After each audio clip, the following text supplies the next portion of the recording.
عزاداران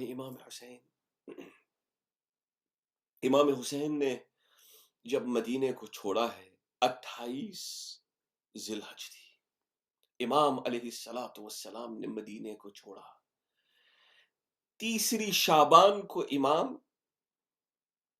مکہ پہنچے، 3 شعبان سے لے کر 8 ذی الحج تک امام علیہ السلام نے مکے میں قیام کیا۔ 8 ذی الحج کو یوم ترویہ کہتے ہیں، یعنی وہ دن ہوتا ہے کہ دنیا کی جس کونے سے، دنیا کے جس خطے سے جتنے بھی حاجی آئے ہوتے ہیں وہ سب کے سب مکے میں ہوتے ہیں۔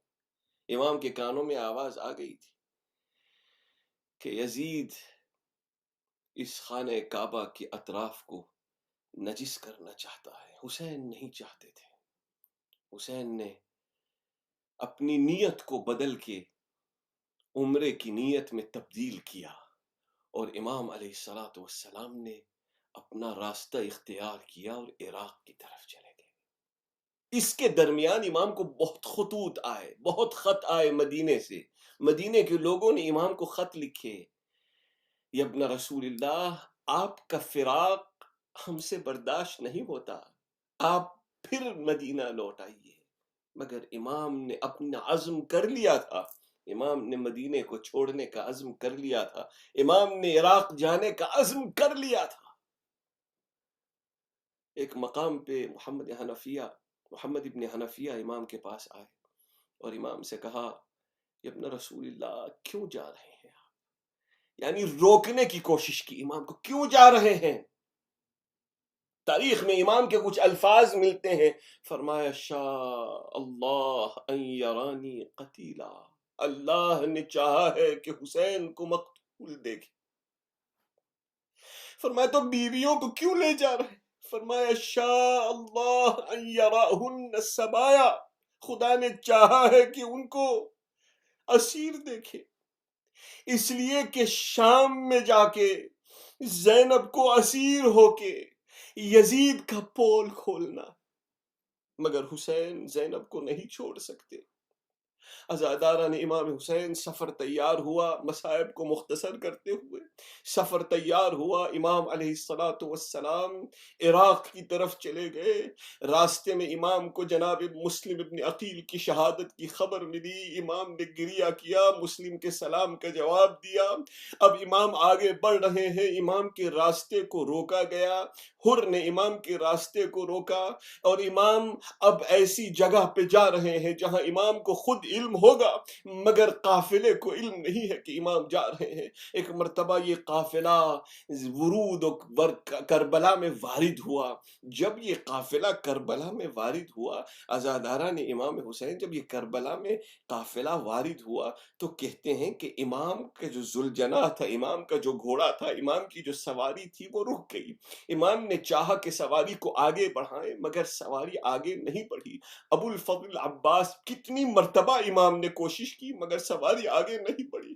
ابو الفضل عباس آئے، ایک مرتبہ مولا سے کہا ہو سکتا ہے سواری تھک گئی ہو، آپ یہ دوسرے گھوڑے پہ سوار ہو جائیے۔ اس طرح دوسرے گھوڑے پہ سوار ہوئے، تیسری سواری پہ سوار ہوئے مگر گھوڑا آگے نہیں بڑھ رہا تھا۔ آپ جانتے ہیں کربلا میں یہ 2 مرتبہ ہوا۔ ایک مرتبہ یہ تھا کہ جب حسین گھوڑے پہ سوار تھے اور وہ جانور جو مطیع مولا تھا، جو الامام علیہ السلام کی ہر بات کو سنتا تھا، وہ آج امام کی بات کو نہیں سن رہا، نہ جانے کیا ہو رہا۔ ایک وہ مقام تھا اور ایک وہ مقام تھا جب عصر عاشور حسین ذوالجناح پہ سوار تھے، ذوالجناح سے کہہ رہے تھے ذوالجناح مقتل میں لے جاؤ، مگر ذوالجناح آگے بڑھ نہیں رہا تھا۔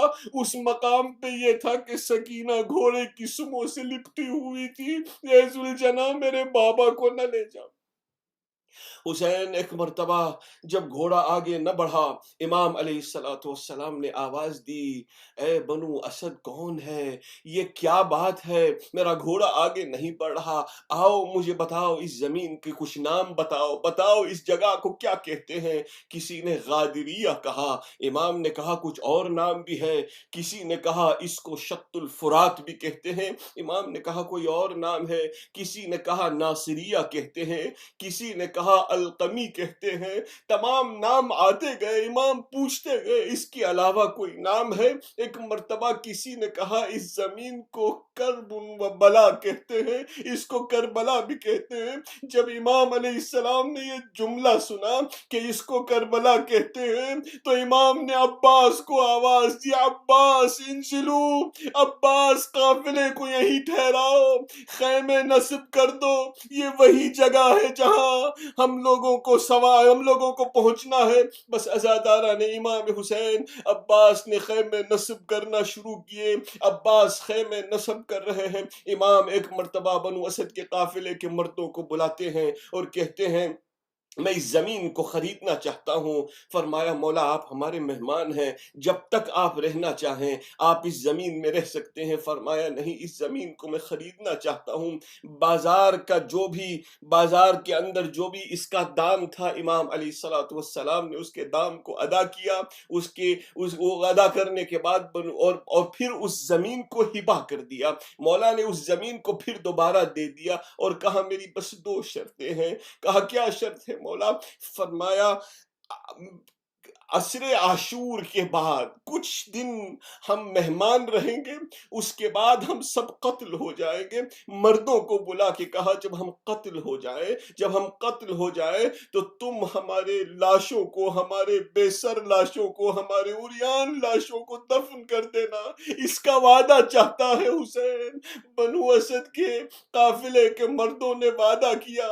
پھر امام نے کہا عورتوں کو بلاؤ. جب عورتوں نے سنا کہ فرزند رسول نے بلایا ہے, سر کو ڈھکتے ہوئے عورتیں آئیں. امام نے عورتوں سے کہا جب ہمارے لاشیں عریان پڑے ہوں اور تمہارے مرد ہم کو دفن نہ کرے تو تم ہمیں دفن کر لینا. بیویوں نے سنا. پھر امام نے کہا بچوں کو بلاؤ. بچے آئے. امام نے بچوں سے کہا کہ ہمارے عریان لاشوں پہ تو کھیلتے کھیلتے 2 مٹھیاں خاک اڑا دینا. ہائے میرے مظلوم امام, ہائے میرے بے کس امام. بس عزادارہ نے امام حسین یہ گفتگو تمام ہوئی. اس کے بعد امام نے کہا اور ایک اور شرط ہے میری زیارت کے لیے, ہماری زیارت کے لیے اگر کوئی زائر آئے, کوئی غریب ہو تو اس کو 3 دن کا مہمان رکھنا, اس کو کھانا کھلانا. امام ہم آپ کو یاد کر رہے ہیں. یہ باتیں ختم ہوئی. اچانک جناب امام حسین کے پاس عباس آئے. فرمایا ابن رسول اللہ, زینب آپ کو بلا رہی ہے. حسین پلٹ کے جناب زینب کے پاس آئے. فرمایا بہن زینب کیا بات ہے؟ زینب کو حالت اضطراب میں دیکھا حسین نے. فرمایا زینب یہ کیا بات ہے؟ کہا بھیا اس زمین میں زینب رہنا نہیں چاہتی. بھیا اس زمین سے آگے بڑھو. بھیا اس زمین میں زینب نہیں رہنا چاہتی. فرمایا کیوں؟ کہا بھیا واللہ لقد ادخلنی حولا عظیما, نہ جانے کیوں میرے بدن میں اضطرابی ہے, میرے دل میں گھبراہٹ ہے. فرمایا کیوں؟ فرمایا جب سے ہم لوگ یہاں پہ آئے ہیں بھیا میرے کانوں میں کسی بیوی کے رونے کی آواز آ رہی ہے, گویا اپنے بیٹے کو پکار رہی ہو, کہہ رہی ہو, کہتی ہے واہ غریبا واہ مظلومہ. فرمایا زینب نہ پہچانا, یہ ہماری ماں فاطمہ زہرا, یہ ہماری ماں فاطمہ زہرا کی آواز ہے. فرمایا بھیا بس حسین و زینب کی بات ہوئی. حسین نے فرمایا زینب گریا نہ کرو, ہا ہنا یسفک دماؤنا, یہ وہی جگہ ہے جہاں ہمارا خون بہے گا. زینب ہا ہنا یذبح اطفالنا, یہ وہی جگہ ہے جہاں ہمارے بچے قتل کیے جائیں گے. زینب یہ وہی جگہ ہے جہاں تمہارے ہاتھوں میں رسیاں باندھی جائیں گی. سيعلم الذين ظلموا أي منقلب ينقلبون إنا لله وإنا إليه راجعون. ماتم حسین.